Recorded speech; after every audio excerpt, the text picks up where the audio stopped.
नारद जी कहने लगे, हे सनत कुमारों, मैं संपूर्ण पृथ्वी पर घूम करके आया,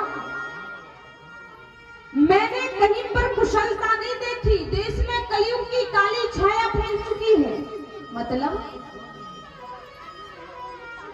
कह रहे हैं, मैं जब इस सृष्टि पर आया, पृथ्वी पर आया, तो मैंने देखा कि कलयुग का प्रभाव लोगों पर पूर्ण रूप से हो चुका है। मनुष्य में शारीरिक मानसिक बीमारियां फैल चुकी हैं। भारत में विधर्मियों की संख्या दिनों दिन बढ़ती जा रही है। मैंने ऐसा देखा। भारत के धर्म गुरु धर्मांधता और जातिवाद की जंजीरों में जकड़े पड़े हैं। नारद जी कह रहे हैं, और मैंने देखा कि सभी जगह सनातन धर्म का, संस्कृति का मजाक बनाया जा रहा है। और महाराज सच्चाई भी यही है जो नारद जी कह रहे, यही सत्य है। सनत कुमारों ने कहा, फिर देवर्षि शायद आप तीर्थ में नहीं गए होंगे। तीर्थों में जाना चाहिए, तीर्थों में तो आनंद मंगल है, वहां तो ऐसा नहीं है जो आप कह रहे हैं। अरे कहते, सबसे पहले मैं तीर्थों में ही गया। कैसे कह रहे, पुष्करम च प्रयागम च काशी गोदावरी यथा हरि क्षेत्रम कुरुक्षेत्रम श्रीरंगम सेतु बंधनम। नारद जी कहते हैं, मैं पुष्कर, प्रयाग, काशी, गोदावरी, हरि क्षेत्र, कुरुक्षेत्र, सेतु बंध, रामेश्वर, सभी तीर्थों में गया। कह रहे हैं, कहीं पर भी मैंने कुशलता नहीं देखी। कह रहे, सत्यम नास्ति तपाशोच दया दानो न विद्यते उदरम भरणो जीवा बरा का तूट भाषणो। अरे नारद जी, मैं तीर्थों में गया, तीर्थों में तो और अधिक गंदगी भरी पड़ी है। अरे सत्य, तप, त्याग, पवित्रता की, दया की भावना लोगों के मन में अब रही नहीं। कैसे भी परिवार का पेट भर जाए, इसलिए पंडित पुजारी दान के नाम पर श्रद्धालुओं को लूट रहे हैं। तीर्थों की तो ये दुर्दशा है। और महाराज सही आपको बताएं, हकीकत है। आप तीर्थों में जाइए, जो पंडा पुजारी के बड़े बड़े मकान बने हैं, या आप ये मत समझिए। नारायण मेरे सनत कुमारों ने पूछा, क्या नारद अब देश में धर्म शास्त्रों के प्रचारक नहीं रहे? क्या धर्म रक्षक, धर्मात्मा, संत, महात्मा, साधु, सन्यासी नहीं रहे क्या? नारद जी कहते, हाँ, धर्म प्रचारक तो बहुत हैं, लेकिन बाल विदुषियों की बाढ़ आई हुई है। धर्म के नाम पर लोगों ने धर्म का तांडव मचा दिया है। धर्म के नाम पर लोग लूट रहे हैं लोगों को। बोले कैसे? बोले आप तीर्थ में जाइए, लाल पीले कपड़े पहने, जटा रखाए, मूड मुड़ाए, रोटी राम बाबा की कोई कमी नहीं है, कोई कमी नहीं है। आप जाइए, कमंडल टांगे, हर एक बाबा मिलेगा। घर में लड़ाई झगड़ा हुई कि जटा रखा ले, बाबा बन गए। कह रहे हैं, संतों की तो विलक्षण फैशन है, विलक्षण वैभव है, विलक्षण काम है, विलक्षण नाम है महाराज। बोले हम समझे नहीं। बोले हम समझा रहे। बोले जो साधु है ना, वो स्वाधु बने बैठे, जो जोगी है ना, वो भोगी बने बैठे, जो सिद्ध है वो गिद्ध बने बैठे। अरे यहाँ तक कहाँ तक गए, सट्टे का नंबर बता रहे हैं साधु के नाम पर। महाराज कह रहे हैं, आप तीर्थों में जाइए, लोग तीर्थों में दर्शन करने की भावना से नहीं जाते, घूमने की भावना, पिकनिक मनाने के लिए जाते हैं।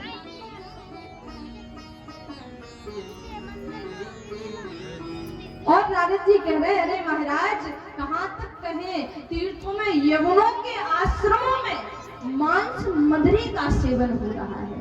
अब आप बताइए।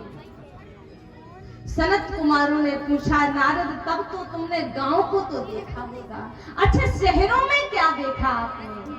नारद जी कहते हैं ग्रामीण से ज्यादा असभ्य लोग शहरों में हो चुके हैं। कह रहे हैं अट्टशूला जनपदा शिव शूला ध्वजा तया कामिन केस शूलान्य संभवंती कला वह। नारद जी कह रहे क्या कहे कुमारों, कलयुग के प्रभाव से जो सुंदर युवतियां हैं सुंदर दिखने की बजाय कामुक दिखने की कामना रखती हैं। इस युग में जो नौजवान है वो दिशाहीन हो चुका है, विवेकहीन हो चुके हैं, नवयुवक नशे के आदी हो चुके हैं। महाराज इस युग में मैंने देखा है, जब मैं आया धरती पर तो देखा भाई भाई की आपस में बन नहीं रही, सारे सलाहकार बने बैठे हैं, माता पिता को कोई पूछ ही नहीं रहा। हमारे ब्रज में एक कहावत है, दीवार बिगाड़े आरो और घर बिगाड़े सारो। अगर दीवार में ज्यादा अलमारियां निकलवाओगे तो कमजोर हो जाएगी, और घर के बुजुर्गों को छोड़कर साले साहब की सलाह लोगों तो बर्बाद हो जाओगे। बोले कैसे? बोले प्रमाण है मामा सतपुनी। कौरवों ने मामा जी का कहना माना, देखो 100 के 100 समाप्त हो। मैं ये नहीं कहती आप मानिए, लेकिन आपके घर में माँ बाप बैठे, पहले उनको पूछिए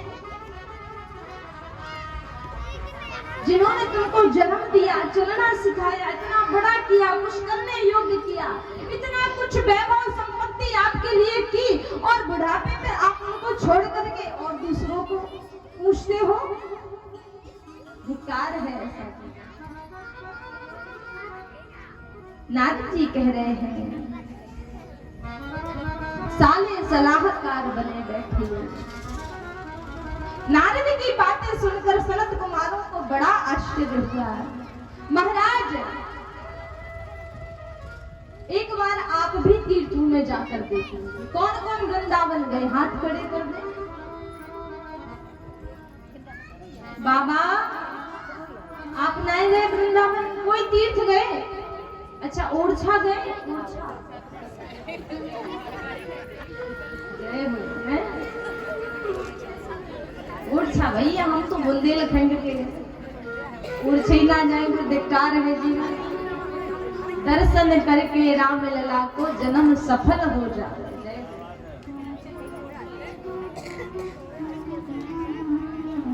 नारद की बातें सुनकर कुमारों को बड़ा आश्चर्य हुआ। और महाराज आप भी तीर्थों में जाकर के देख लीजिए, मंदिर के सामने आपको सदग्रंथों की किताबें नहीं मिलेंगी, टिकिया चाट पकौड़े के बाकायदा ठेले नजर आएंगे। सदग्रंथ तो आपको फुटपाथ पर मिलेंगे, रोड पर नीचे रखे हुए, और जूते सौकेश बाकायदा कांच की अलमारी में सजे नजर आएंगे। आएंगे कि नहीं? नारायण,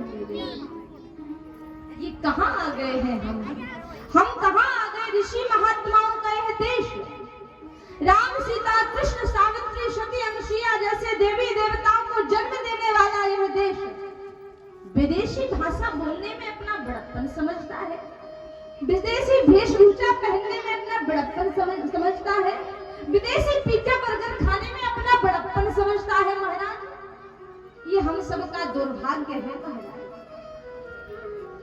हमारी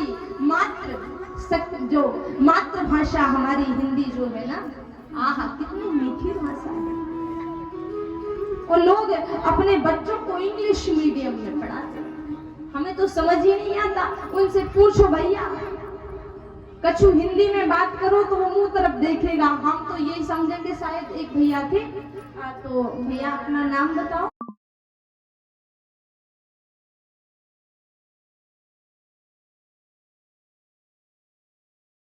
करके स्वयं अपने को विदेशी बनाना चाहती, छोटे छोटे कपड़ा पहनती। फटे जीन्स पहन ली महाराज, शर्म नहीं आती। इससे तो हमारे पुरुष भाई बढ़िया है जो एकदम ऊपर से नीचे तक टाई लगा के चलते हैं, और हमारी बहनें आधे आधे पैरों को निकाल करके, फैशन है ये, भाड़ में जाए फैशन। देखिए ये हमारी संस्कृति है। पहले हमारी माताएं बहनें बढ़िया सलवार सूट पहन कर निकलती, लेकिन आज हमारे जो भाई हैं, जो माताएं, उनकी छूट के कारण हमारी बहनें बिगड़ती हैं। क्षमा करें हमें, लेकिन उनको हम अपनी संस्कृति का भान कराएं कि बेटा ये हमारा पहनावा नहीं है, इस पर गौर करें, जिससे वो आपकी मर्यादा को भी ध्यान करते हुए आगे बढ़े। उनको संकेत करते रहिए, ये मत कि मारिए मत, पीटिए मत, बस आस्ते से कह दो। आपकी वाणी में वो सामर्थ्य है कि अगर आप कुछ भी मनवाना चाहो वो आपकी बात सिद्ध हो जाएगी। बस वाणी ऐसी बोलो, ऐसी वाणी बोलिए मन का आपात होए, और हो शीतल करे आप हो शीतल। वाणी में वो सामर्थ्य है। हमारे पूज्य बाबूजी हैं, बड़ी सुंदर लेखनी, उन्होंने लिखा है कि भैया सबसे नीके बोलो, पानी में रस घोलो, भैया सबसे नीके बोलो, मोल अमोल के हीरा मोती, ले तन दे तन तौलो, घट घट भीतर राम बसे हैं, सुज्ञान की बड़िया खोलो, भैया सबसे